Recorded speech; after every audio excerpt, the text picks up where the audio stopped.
Et alors maintenant, je voulais vous faire écouter le savoir-faire. Comment est-ce qu'on dit le clou dans la cerise sur le gâteau. Le clou dans le cercueil. C'est la gauche dans tout ça. La gauche. Alors on va écouter, le son est pas très bon parce que c'est un fond du parti de gauche, Besma Rafawi, qui est la veuve de Chokri Belaïd, qui est intervenue dans un meeting au remue-ménage du parti de gauche en août ou septembre l'année dernière. Et voilà ce que c'est que la gauche tunisienne.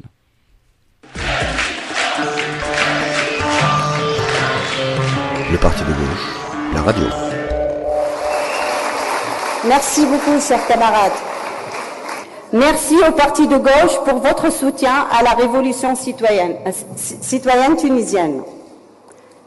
Je tiens à remercier tout particulièrement le camarade Jean-Luc Mélenchon, qui a été le premier à me soutenir après l'assassinat barbare, lâche, de mon compagnon et camarade Chokri Belaïd.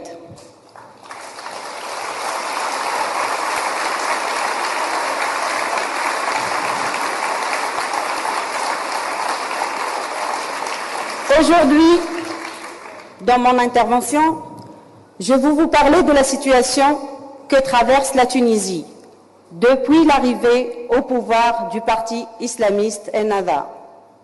Le parti d'Ennahda poursuit une stratégie bien huilée pour mettre définitivement la main sur les organes de l'État, essentiellement au ministère de l'Intérieur et de la Justice. Ils ont infiltré tous les services sécuritaires en procédant à des nominations ciblées de responsables d'Ennahda qui rendent compte au parti et non à l'administration. L'affaiblissement de l'appareil militaire est confirmé par sa mise de l'armée en état d'alerte hors de ses bases en état d'alerte permanément hors de ses bases sans avoir le temps ni à l'entraînement, ni à la récupération en la chargeant de missions et des activités de police loin des frontières qui sont devenues de vrais passoires pour tout trafic essentiellement des armes et des terroristes. En même temps, ils ont encouragé l'installation de camps d'entraînement aux apprentis terroristes dans les régions montagneuses et ont libéré tous les terroristes impliqués dans les assassinats et les attaques de l'institution militaire.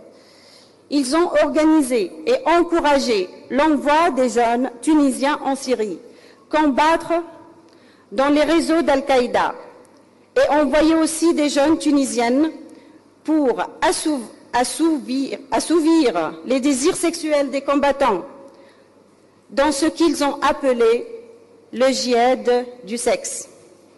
Enfin, les islamistes au pouvoir ont ouvert la Tunisie aux prédictatures wahhabites qui se sont succédées, prenant l'excision des femmes, la polygamie et l'imposition d'un modèle vestimentaire couvrant la femme et les jeunes filles dès l'âge de 3 ans.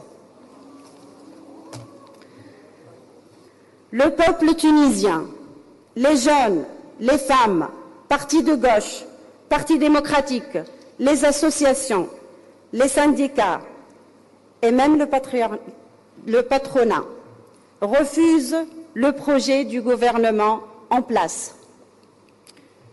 Chers camarades, chers amis, depuis le dernier assassinat d'un deuxième leader du Front populaire, le camarade Mohamed Brahmi, le 25 juillet 2013, tous les composantes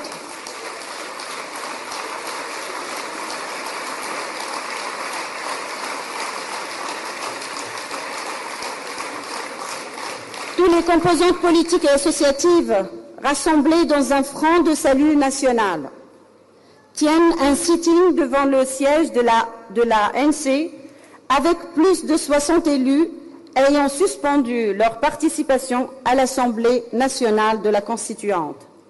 Toutes ces forces demandant La chute du gouvernement, de l'échec et de la contre-révolution et son remplacement par un gouvernement de personnalités non partisanes, à compétences et expertise connues, ayant une feuille de route claire et des missions bien définies. Répondre aux urgences sociales et geler les augmentations excessives du coût de la vie. Assurer les conditions optimales de sécurité pour la tenue des prochaines élections. Procéder à l'annulation de toutes les nominations partisanes d'Ennahda au sein de l'administration, essentiellement sécuritaire et judiciaire. Le geler, ça c'était la première demande de l'opposition du Front National du Salut. La deuxième demande, c'est le geler de l'activité législative de la Constituante et la formation d'un groupe d'experts pour finir la rédaction de la Constitution dans le plus bref délai, laisser un seul rôle à l'ANC, l'adoption en plénière, la version finale de la Constitution.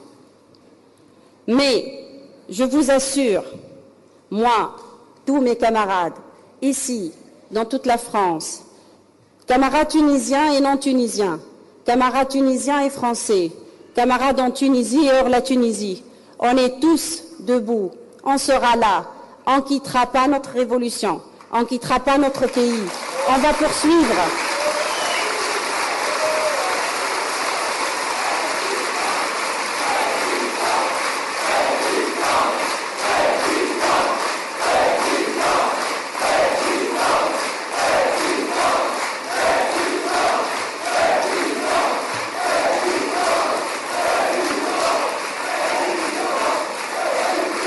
Chers camarades, chers amis, je vous dis que votre combat est le nôtre, notre victoire est le vôtre. Ensemble, on ira, ensemble, en avant, ensemble, on vaincra. Vive la Tunisie libre! Vive la Tunisie libre et démocratique!